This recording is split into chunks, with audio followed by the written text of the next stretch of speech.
Passover Parrot by Evelyn Zussman, illustrated by Kirsten Booker. I loved our brownstone house in Brooklyn. It had a large, homey kitchen and lots of room upstairs. Best of all was the big backyard with the tall oak tree that shaded us from the summer sun. My brothers Joey and Saul and I loved to play there, especially in the springtime. One day, our neighbor, Mrs. Brown, knocked on our door. "Good morning," Mama said. "What's that you're holding? Your parrot?" "Yes, Mrs. Cohen, I'm moving. Wouldn't you like to keep him?" She noticed me tugging at Mama's skirt and pushed the cage right into my hand. "For you, Lily, a present." And before Mama could say, 7 children and a parrot, Mrs. Brown was gone. I jumped with such delight that I scared the parrot half to death. Mama shook her head. "Oh, more things to take care of," she grumbled. "I'll help you, Mama, you'll see." It was shortly before Passover, and Mama was cleaning the house, removing all the chametz, the leavened foods we can't eat on the holiday. She began to refer to the parrot as that chametz-stick a bird, and before long we all called him chametz. "Can you say the 4 questions in Hebrew?" Papa asked me a few days before the Seder. His smile seemed to say it's okay if I can't.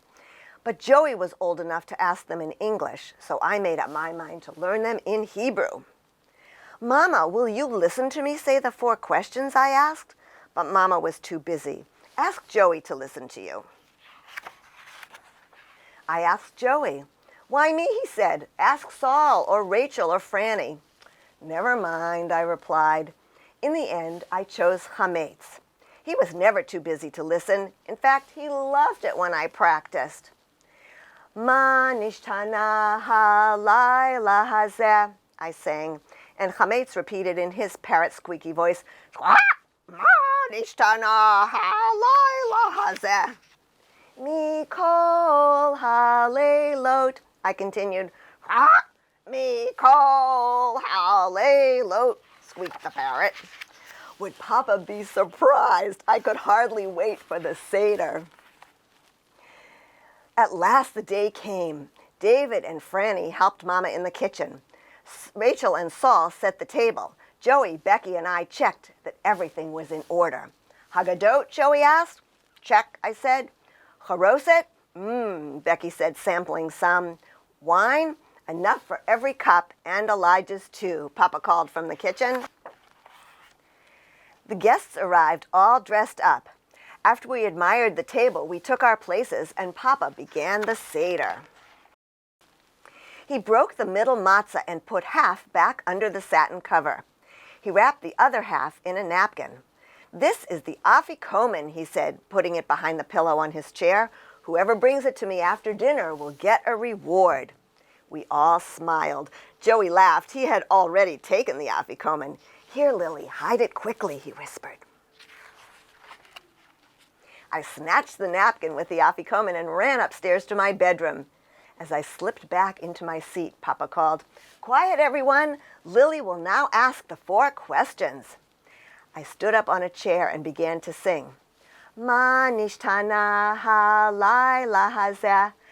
And as I paused to take a breath, chametz, who had been sitting quietly in his cage in the living room, repeated in his squeaky parrot voice, "Ma nishtana halayla hazeh." All eyes turned to chametz. I tried to continue. "Mikol haleilot." The parrot squeaked right after me. "Mikol haleilot." My brothers giggled. The guests laughed too.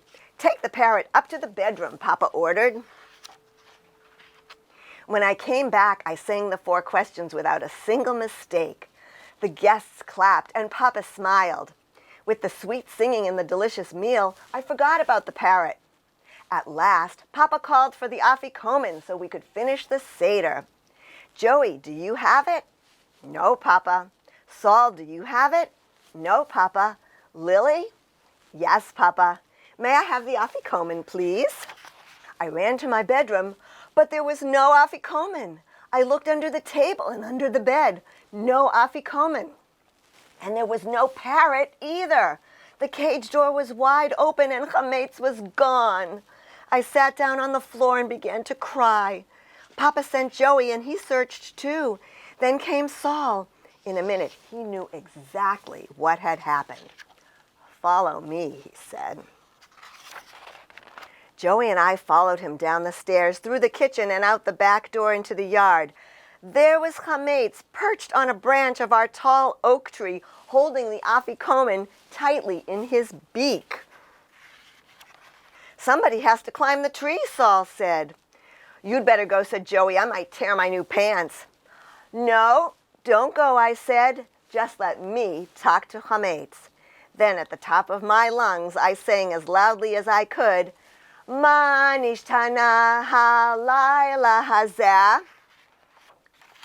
Chametz couldn't resist. He opened his beak and repeated, Ma nishtana. And the afikomen dropped. Did Joey catch it? Did Saul? No, I caught it myself. Well, what was left of it.